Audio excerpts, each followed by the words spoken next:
I get the LeBron thing. I get it, okay? He's the greatest basketball player on the planet. When you have players like that, Chris, they're going to command attention. He's on the move again, where he's going to go, blah, blah, blah, blah, blah. It's just easy to talk about that stuff. Here's my other point. When people talk about the marketing of baseball, I think it's the biggest, most fraudulent conversation going. And my argument to you, Chris, and I just would say to you, give me the NBA's marketing strategy. Tell me what they're doing and marketing the league. What's their strategy? Tell me. Well, I think years ago, and no, this I'm talking about now. I'm talking about right now. But no, I got to give the context. I got to give the context because this is what created it.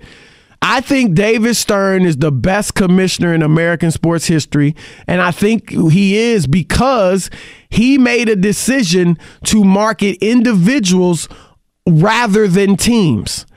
And so every team virtually in the NBA has a guy who's got a big name. He might not really be a legitimate star, but they've got a name that people want to go see that player. The Phoenix Suns are horrible, but people know Devin Booker. They want to check out Devin Booker. You know, the Sacramento Kings are horrible, but, you know, people know De'Aaron Fox and want to see him play.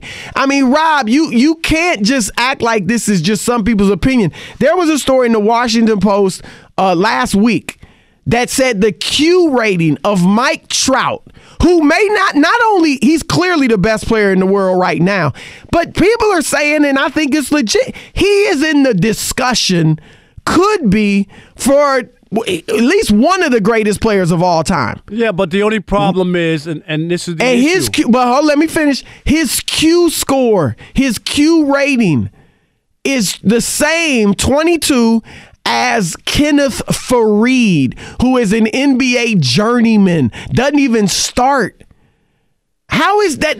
That's a problem, Rob. No, but that's also. I think the difference is, and I get it with if that's what you want to base it off of, Q ratings and all the other stuff and clicks and stuff. This is where we are. Clicks. If somebody clicks on something, that means that it's more important than something else because it's set up as clickbait. That's not always the case. And the other thing too is.